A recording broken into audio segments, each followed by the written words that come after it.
Hello students, welcome back. BSc final year के अंदर बच्चों पर ने लास्ट क्लास में, इससे पहले वाली क्लास में सेकेंड यूनिट पढ़ी थी नाभिकीय विखंडन, और आज अपन स्टार्ट करेंगे इसकी फोर्थ यूनिट बच्चों, एक्सीलरेटर, त्वरित्र।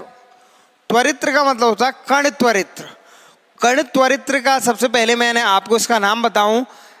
त्वरित्र का मतलब क्या होता है? त्वरित्र जैसे नाम से पता लग रहा होगा बच्चों, त्वरित कर देने वाला।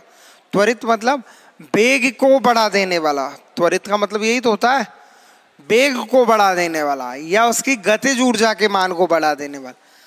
तो त्वरित क्या होता है बच्चों? त्वरित को इसको डिफाइन करें तो वे उपकरण जिनके द्वारा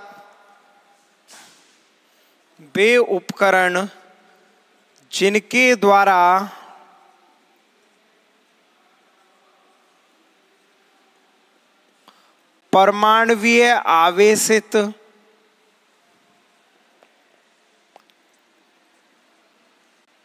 कणों,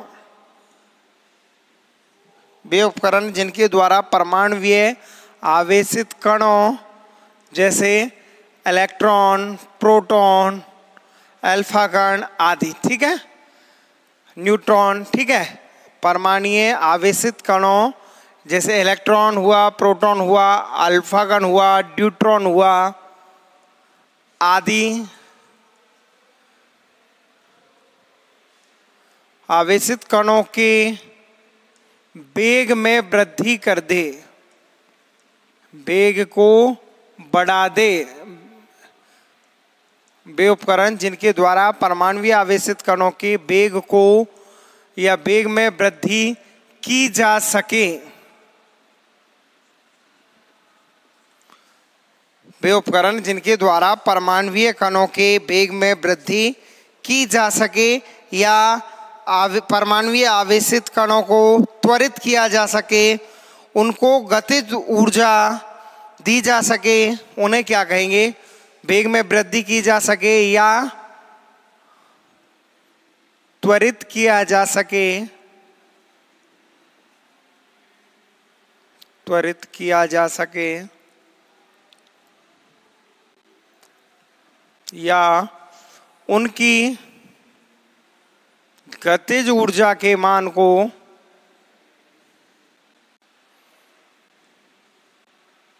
बढ़ा दें। वे उपकरण जिनके द्वारा परमाणुवीय आवेशित कणों की वेग को बढ़ाया जा सके या त्वरित किया जा सके या उनकी गतिज ऊर्जा के मान को बढ़ाया जा सके,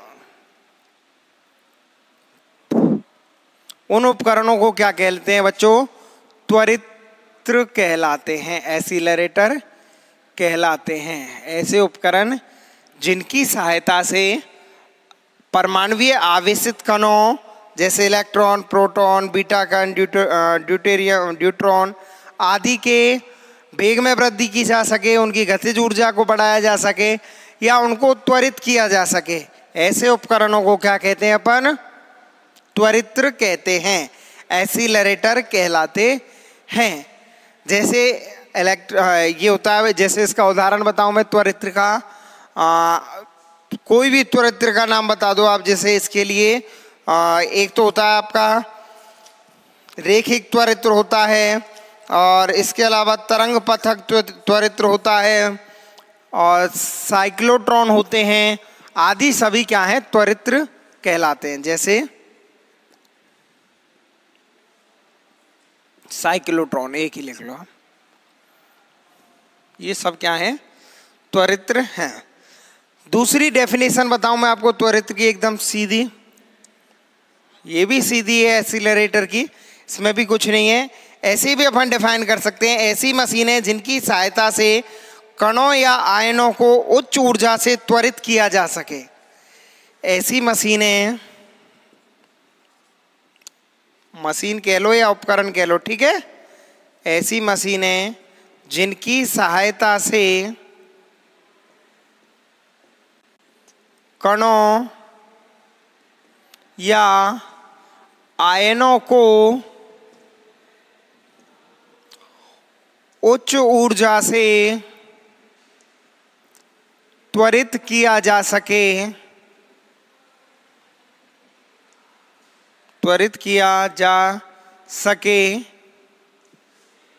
क्या कहलाती हैं? ऐसी मशीनों को क्या कहते हैं बच्चों? त्वरित्र कहते हैं। ऐसी मशीनों को त्वरित्र कहते हैं या त्वरित्र कहलाती हैं। जिन मशीनों के द्वारा अपन कणों या आयनों को क्या कर सकें बच्चों? उच्च ऊर्जा से त्वरित कर सकें, उन्हें क्या कहेंगे? उन्हें त्वरित्र कहते हैं, एक्सीलरेटर कहते हैं।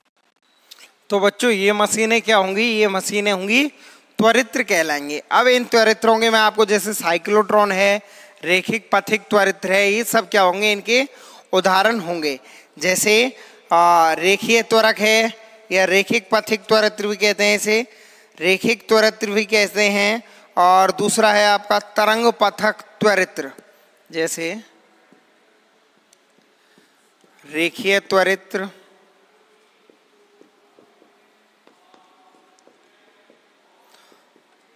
तरंग पथक त्वरित्र और साइक्लोट्रॉन, सिंक्रोसाइक्लोट्रॉन,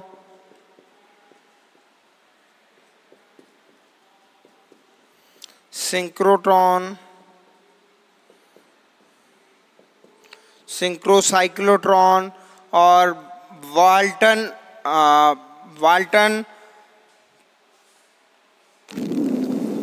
कॉकक्रॉफ्ट वाल्टन जनित्र, कॉकक्रॉफ्ट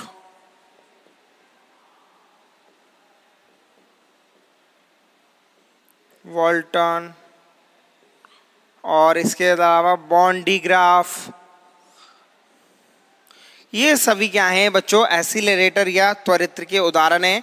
सिंपल भाषा में बताऊं तो त्वरित्र ऐसी मशीनें होंगी जिनके द्वारा आवेशित परमाणुीय आवेशित कणों को गतिज ऊर्जा प्रदान कर सकें या आयनों या कणों को उच्च ऊर्जा से त्वरित कर सकें। ऐसी मशीनों को या ऐसे उपकरणों को अपन क्या कहते हैं? त्वरित्र कहते हैं। इसके उदाहरण जैसे रेखीय त्वरित्र हो गया, तरंग पथक त्वरित्र हो गया, साइक्लोट्रॉन, सिंक्रोसाइक्लोट्रॉन, वॉन्डीग्राफ, कॉकक्रॉफ्ट वाल्टन त्वरित्र, ये सभी क्या है? त्वरित्र के उदाहरण हैं। ये सभी इस प्रकार के त्वरित्र होते हैं। अब बच्चों इसमें सबसे पहले पॉइंट की बात करें अपन, आयन सोर्स या आयन स्रोत। आयन स्रोत क्या होता है बच्चों? देखिए, पहला है टॉपिक आपका आयन स्रोत। आयन स्रोत या आयन सोर्स। आयन सोर्स या आयन स्रोत का मतलब क्या है बच्चों? आयन स्रोत वह स्रोत होगा जिससे कि क्या प्राप्त हो अपने लिए? वो आवेशित कण प्राप्त हो जिसका त्वरित्र के द्वारा अपन को क्या बढ़ाना है बच्चों? गतिज ऊर्जा का मान बढ़ाना है, या जिसे त्वरित्र से हमें क्या करना है? त्वरित करना है। तो वो आयन तो प्राप्त करें, सबसे पहले वो कण तो प्राप्त करें। तो किसी भी त्वरित्र का ये क्या होता है? ये है त्वरित्र का मुख्य भाग होता है।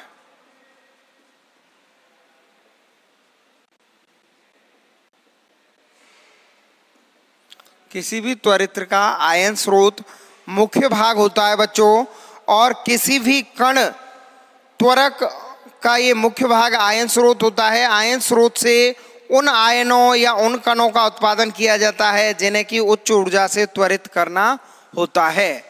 आयन स्रोत से उन कणों या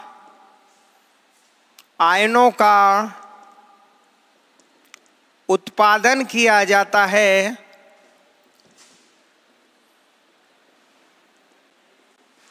जिन्हें कि उच्च ऊर्जा से त्वरित करना होता है। जिन्हें कि उच्च ऊर्जा से त्वरित करना होता है। या मैं इसे ये भी कह सकता हूं बच्चों कि आयन स्रोत किसी भी त्वरित्र का वो भाग होता है जिससे कि वे कण या आयन प्राप्त किए जाते हैं जिन्हें कि त्वरित्र के द्वारा क्या किया जाता है? त्वरित किया जाता है। जिन्हें कि किसी भी त्वरित्र के द्वारा त्वरित किया जाता है। इसको ऐसे भी कह सकते हैं, आयन स्रोत किसी भी त्वरित्र का वह भाग होता है जिससे कि वे कण या आयन प्राप्त किए जाते हैं, वे कण या आयन प्राप्त किए जाते हैं जिन्हें कि त्वरित्र के द्वारा, त्वरित्र यानी एक्सीलरेटर के द्वारा त्वरित करना है। वे कण या वे आयन प्राप्त किए जाते हैं आयन स्रोत के द्वारा जिन्हें कि एक्सीलरेटर के द्वारा या त्वरित्र के द्वारा क्या करना, अपने को त्वरित करना है, यानी उनकी गतिज ऊर्जा का मान बढ़ाना है। किसी भी आयन स्रोत में निम्न गुण होने चाहिए। कौन कौन से? ये आकार में छोटा और त्वरित के बाहर से नियंत्रित हो सके ऐसा होना चाहिए। आयन धनायन स्रोत की क्षमता जितनी अधिक हो सके उतनी अधिक होनी चाहिए और इससे गैस की खपत को कम किया जा सकता है एवं निर्वात को आसानी से बनाए रखा जा सकता है। पहली बात क्या है? इसका आकार छोटा जितना हो सके उतना होना चाहिए। आकार छोटा होगा तो इसे बाहर से नियंत्रित किया जा सकता है। दूसरा, स्रोत की क्षमता जितनी अधिक हो सके उतनी मैक्सिमम होनी चाहिए और इससे वांछित मात्रा में ऊर्जा या संवेग के आयतन एक पतले फोकस किए हुए पुंज के रूप में प्राप्त होने चाहिए। ये क्या है बच्चों? इसके किसी भी आयन स्रोत के मुख्य गुण हैं। पहला गुण क्या है? आकार या साइज जितनी हो सके वो क्या होनी चाहिए? छोटी होनी चाहिए, सूक्ष्म होना चाहिए, जिससे अपन क्या कर सकें, इसे बाहर से त्वरित के बाहर से इसे कंट्रोल कर सकें। क्षमता दूसरी है इसकी कि क्षमता जितनी अधिक हो सके, इसकी कैपेबिलिटी क्या होनी चाहिए? मैक्सिमम होनी चाहिए। जितनी ज़्यादा संभव हो सके उतनी ज़्यादा कैपेबिलिटी होनी चाहिए और इससे वांछित मात्रा में ऊर्जा या संवेग के आयतन एक पतले फोकस किए हुए पुंज के रूप में प्राप्त होने चाहिए। यानी इससे वांछित मात्रा में ऊर्जा या संवेग कैसे उसमें बच्चों पतले पुंज के रूप में प्राप्त होने चाहिए। ये किसी भी आयन स्रोत में क्या होने चाहिए बच्चों? गुण होने चाहिए, आयन स्रोत की प्रॉपर्टी होनी चाहिए। जितना अच्छा आयन स्रोत होगा उसमें ये सभी गुण विद्यमान होंगे। अब बच्चों इन आयन स्रोतों के बाद की बात करें अपन, ये तो हो गए इनके गुण की बात। अब आयन स्रोत कौन कौन से या किस प्रकार से आयन प्राप्त किए जा सकते हैं, इस आधार पर अपन आयन स्रोतों को डिवाइड कर सकते हैं। आयन स्रोतों को इस प्रकार से अपन क्या कर सकते हैं? आगे वर्गीकृत कर सकते हैं। तो सबसे पहले मैं आपको बताऊं, सभी आयन स्रोतों में गैस विसर्जन में इलेक्ट्रॉनों की टक्कर से धनायन प्राप्त किए जाते हैं और आयन स्रोतों को अपन निम्न प्रकार से वर्गीकृत कर सकते हैं। सबसे पहला है तप्त कैथोड आर्क, नंबर 1 है तप्त कैथोड आर्क। दूसरा है बच्चों स्पार्क विसर्जन स्रोत।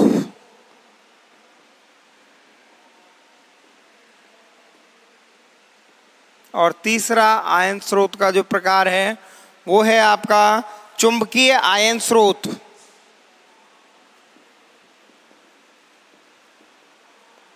चुंबकीय आयन स्रोत। चौथा है आपका रेडियो आवृत्ति विसर्जन स्रोत।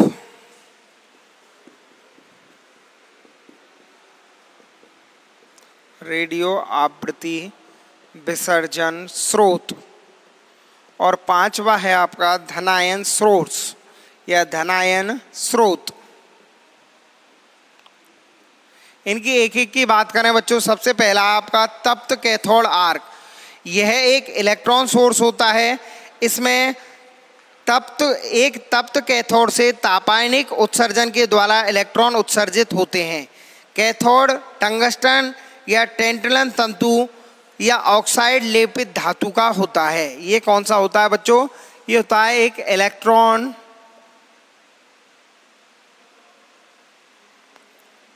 इलेक्ट्रॉन का उत्सर्जन करने वाला सोर्स होता है, यानी ये एक इलेक्ट्रॉन स्रोत होता है।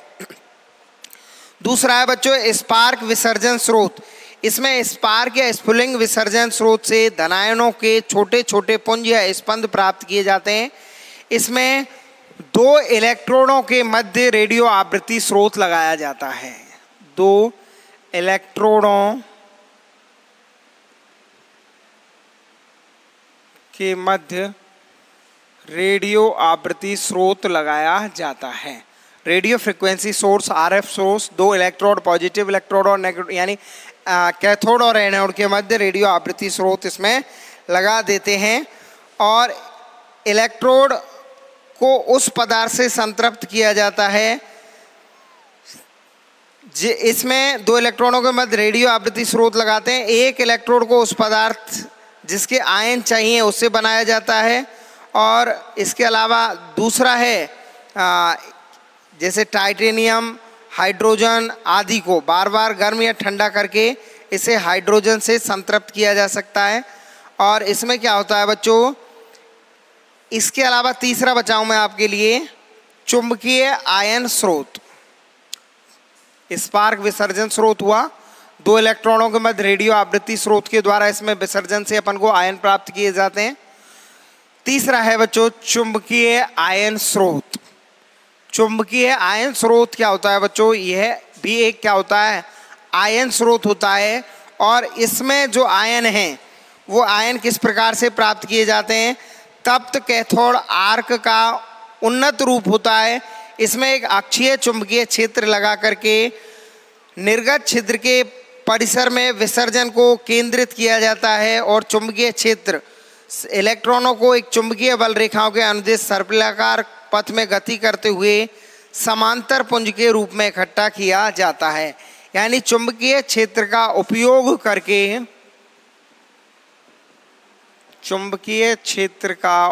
करके इसमें क्या किए जाते हैं, आयन प्राप्त किए जाते हैं। अगला है रेडियो फ्रिक्वेंसी या रेडियो आवृत्ति स्रोत। इस प्रकार के स्रोत में एक पायरेक्स नलिका में दो वलयाकार इलेक्ट्रोडों के द्वारा रेडियो आवृत्ति पर विसर्जन कराया जाता है। और पांचवा है आपका धनायन स्रोत। धनायन स्रोत, इसमें सभी कण त्वरित्रों को एक आयन स्रोत की आवश्यकता होती है। इलेक्ट्रॉनों के लिए एक गर्म तंतु को इलेक्ट्रॉन सोर्स के रूप में काम में लिया जाता है। धनायन स्रोत में -100 वोल्ट विभव पर एक फिलामेंट एफ से उत्सर्जित इलेक्ट्रॉन फिलामेंट और एनोड के मध्य आवर्ती गति करते हैं। इस प्रकार से बच्चों ये क्या होते हैं, ये सोर्स या आयन स्रोत, ये 5 प्रकार के आयन स्रोत होते हैं। इसके अलावा अपन बात करें बच्चों तो आयन स्रोत प्राप्त करने की बात करें तो इनके लिए जैसे प्रोटॉनों के लिए आयन स्रोत H2 गैस का या H2 गैस भरकर उसका आयनीकरण करके प्राप्त किया जाता है।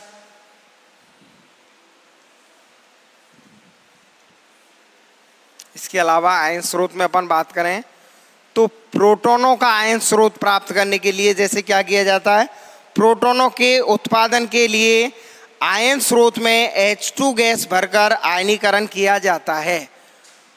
प्रोटॉनों के उत्पादन के लिए आयन स्रोत में H2 गैस भरकर आयनीकरण किया जाता है। ये भी मैं आपको आयन स्रोत के ही तरीके बता रहा हूँ या आयन स्रोत ही बता रहा हूँ। जब अपन को प्रोटॉन चाहिए इस स्थिति में H2 गैस भरकर अपन आयनीकरण करेंगे। इलेक्ट्रॉनों के उत्पादन के लिए आयन स्रोत में ड्यूटेरियम गैस भरकर इलेक्ट्रॉनों के उत्पादन के लिए आयन स्रोत में ड्यूटेरियम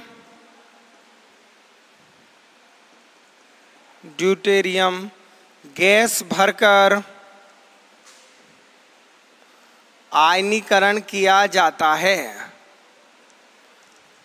प्रोटॉनों के उत्पादन के लिए H2 गैस भरकर और बच्चों इलेक्ट्रॉनों के उत्पादन के लिए ड्यूटेरियम गैस भरकर क्या किया जाता है, आयनीकरण किया जाता है। इसके अलावा इसी प्रकार अल्फा कण के उत्पादन के लिए आयन स्रोत में हीलियम गैस भरकर आयनीकरण किया जाता है।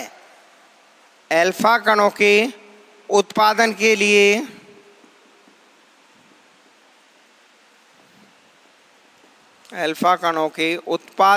लिए कौन सी गैस भरी जाती है बच्चों, आयन स्रोत के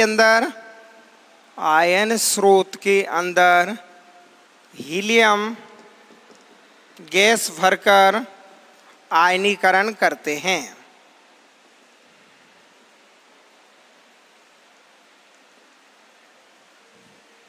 आयन स्रोत के अंदर हीलियम गैस भर के क्या किया जाता है, आयनीकरण किया जाता है। और इसके अलावा मैं आपको बताऊं, इलेक्ट्रॉनों के उत्पादन के लिए आयन स्रोत में टंगस्टन का तंतु लगाया जाता है। जब इससे उच्च धारा प्रवाहित की जाती है तो तंतु गर्म होकर इलेक्ट्रॉन उत्सर्जित करता है। इलेक्ट्रॉन के उत्पादन के लिए क्या किया जाता है बच्चों, इलेक्ट्रॉन के उत्पादन के लिए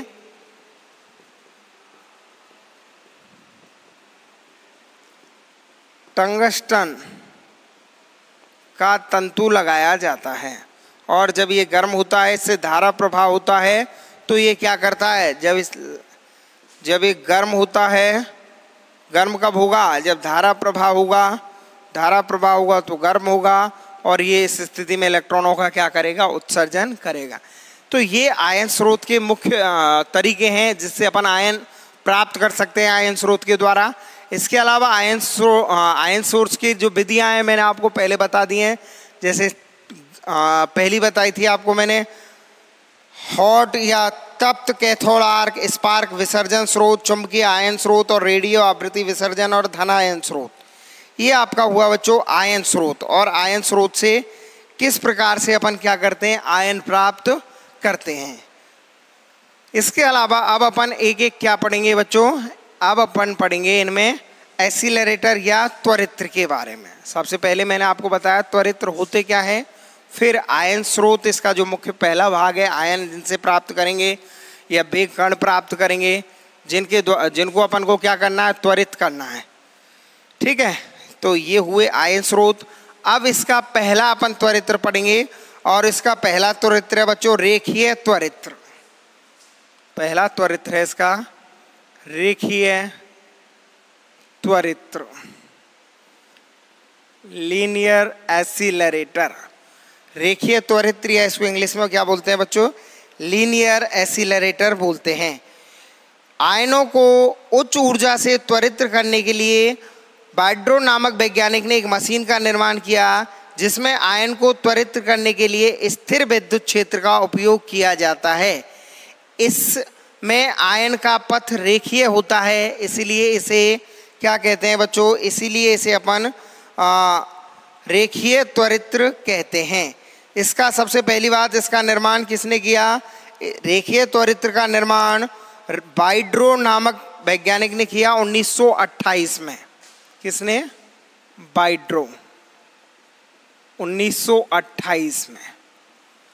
रेखिक त्वरित्र क्यों कहते हैं इसमें, क्योंकि इसमें जो त्वरित होता है या जो पथ होता है आयनों का पथ, वो कैसा होता है, इसमें आयनों का पथ होता है रेखीय। आयनों का पथ रेखीय होने के कारण इसे क्या कहते हैं बच्चों, रेखीय त्वरित्र कहते हैं। और इसमें रेखीय त्वरित्र तो इसलिए कहते हैं क्योंकि आयनों का पथ रेखीय होता है, इसलिए इसे रेखीय त्वरित्र कहते हैं। और इसमें विद्युत क्षेत्र कैसा उपयोग में किया जाता है, आयनों को त्वरित करने के लिए स्थिर विद्युत क्षेत्र का उपयोग किया जाता है। आयनों को त्वरित करने के लिए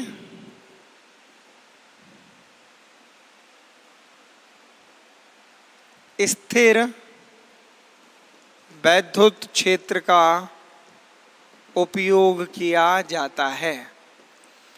यानी आयन त्वरित किस विधि से किए जाएंगे बच्चों, स्थिर विद्युत क्षेत्र के द्वारा अपन उसमें आयनों को क्या करेंगे, त्वरित करेंगे। और पथ रेखाकार या रेखीय होने के कारण ही इसे क्या कहते हैं बच्चों, इसे रेखीय त्वरित्र कहते हैं। इसके बाद इसमें क्या होता है बच्चों, रेखीय त्वरित्र में इसमें भारी आयनों को त्वरित किया जाता है। इसके बाद स्लोन लॉरेंस ने 1931 में, बीमस एवं स्नोडी ने 1934 में प्रारंभिक रेखीय त्वरित्र बनाए थे। और यहाँ अपन स्लोन और लॉरेंस के त्वरित्र के बारे में अध्ययन करेंगे। सबसे पहले वाइड्रो ने बनाया 1928 में।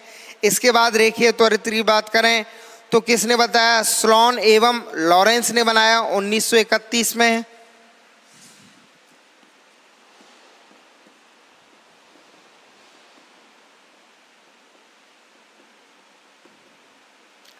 और तीसरा बनाया बच्चों 1934 में। और 1934 में किसने बनाया बच्चों, ये 1934 में बनाया बीमस तथा स्नोडी ने, बीमस एवं स्नोडी ने। अब यहाँ जो अपन पढ़ने वाले हैं, मैंने बताया रेखीय त्वरित्र होता क्या है। पहली बात तो सबसे पहला रेखीय त्वरित्र 1928 में बनाया वाइड्रो ने। उसके बाद 31 में स्लोन और लॉरेंस ने बनाया और 34 में बीमस और स्नोडी ने बनाया। यहाँ अपन जो रेखीय त्वरित्र पढ़ेंगे वो पढ़ेंगे स्लोन व लॉरेंस का रेखीय त्वरित्र। इसे रेखीय त्वरित्र इसलिए कहते हैं क्योंकि इसमें आयनों का पथ कैसा होता है बच्चों, रेखीय होता है। आयनों का पथ रेखीय होने के कारण ही इसे क्या कहते हैं, रेखीय त्वरित्र कहते हैं। तो बच्चों स्लोन एवं लॉरेंस के रेखीय त्वरित्र की बात करें तो इस स्लोन एवं लॉरेंस के रेखीय त्वरित्र में क्या होता है, विभिन्न लंबाई की धातु की बेलनाकार नलियां लेते हैं अपन। नलियां लेते हैं जैसे L1, L2, L3, L4 dash dash dash लंबाइयों की धातु की बेलनाकार नलियां लेते हैं। और इसमें रेडियो फ्रिक्वेंसी सोर्स का उपयोग किया जाता है, रेडियो आवृत्ति के विभव स्रोत का उपयोग करते हैं। इसमें बच्चों जैसे ये S कोई आयन स्रोत है, यहाँ से आयन निकलेगा और इन नलियों को ड्रिफ्ट ट्यूब्स के रूप में यानी अपवाह नलिकाओं के रूप में लेते हैं। कौन सी नलिकाएं, या अपवाह नलिकाओं के रूप में इन्हें काम में लेते हैं। ये जो नलियां हैं बच्चों, जैसे ये पहली आपकी L1 लंबाई की नली है, C1 इसका नाम दे लिया मैंने C1। दूसरी नली है आपकी C2,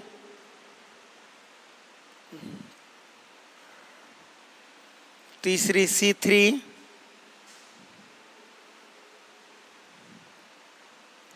चौथी C4,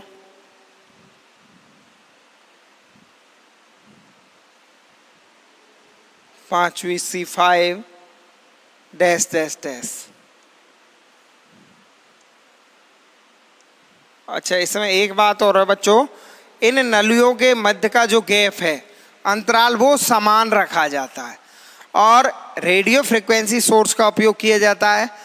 सम संख्या वाली नलियों 2, 4, 6, 8 इनको आरएफ स्रोत के एक टर्मिनल से, धन टर्मिनल से या ऋण टर्मिनल से, और बच्चों जो पहली तीसरी विषम संख्या वाली हैं उनको आरएफ के सोर्स के अन्य टर्मिनल, दूसरे टर्मिनल से, जैसे ये C1, C2, C3, C4, C5।